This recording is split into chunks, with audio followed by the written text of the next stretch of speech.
biar nggak kena biaya langganan. Terus semua orang kan jadinya donasi aja ya kan? Donasi aja. Jadi nanti Shopee sama kayak apa platform bagi amal gitu kan.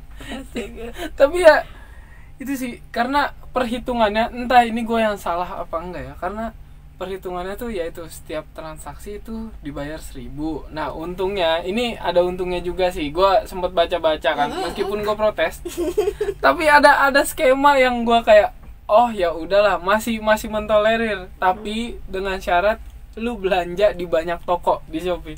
Oh, ada tips and trick ya, belanja banyak toko. Gimana? Gue penasaran juga masalahnya, walaupun emang gue pro soal 1.000, cuma ya lumayan juga kalau gue hitung-hitung coba.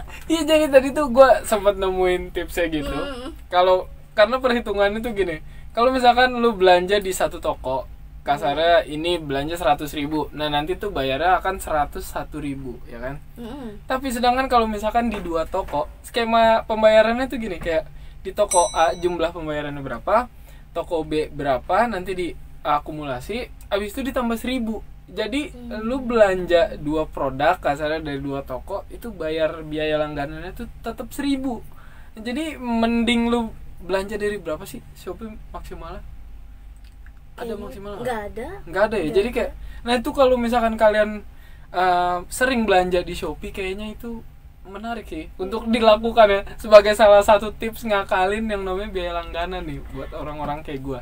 Nah, tapi gue gak setuju juga sama lo. Kenapa tuh? Nih, walaupun nih gue jadi kepikiran nih tiba-tiba jadi, nah walaupun emang jadinya potongan biaya layanannya jadi kayak cuma 750 perak gitu, tapi menurut gue kasihan ke toko online-nya cuy.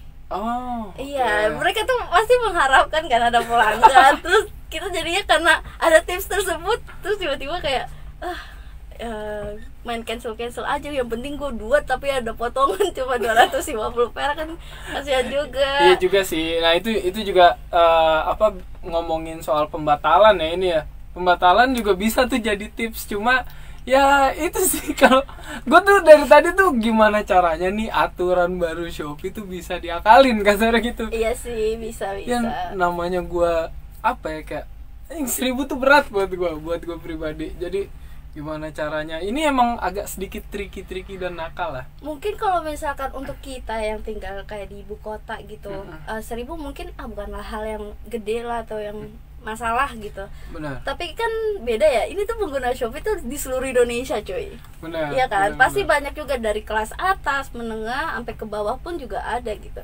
Mungkin kelas bawah tuh mikir kayak, aduh 1.000 tuh berat banget. Nah mungkin ini juga sebagai catatan kali ya dia buat Shopee. Masalahnya pengguna Shopee banyak.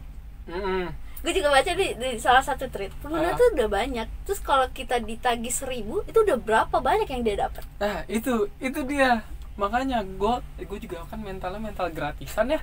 Jadi kalinya ada biaya langganan baru tuh kayak, jing gue harus bayar lagi.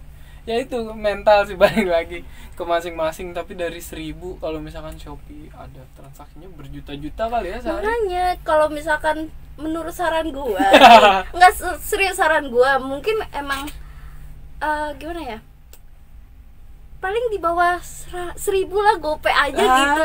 Nah kalau kayak gitu kan masih bisa ditolerir gitu kan, itu masih oke lah ya. Nah iya gitu. Tapi kan ya balik lagi, tergantung layanan yang ingin dia perbaiki itu yang apa, ya, itu dia gitu. Yang apa. Terus kalau misalkan ada yang bilang, bang itu 1.000 kecil, iya emang kecil. Terus kalau misalkan kita bandingin sama Shopee Food juga udah ada biaya layanan kan ya, kalau nggak salah tuh. Ya gue jarang banget lagi belanja Shopee Food.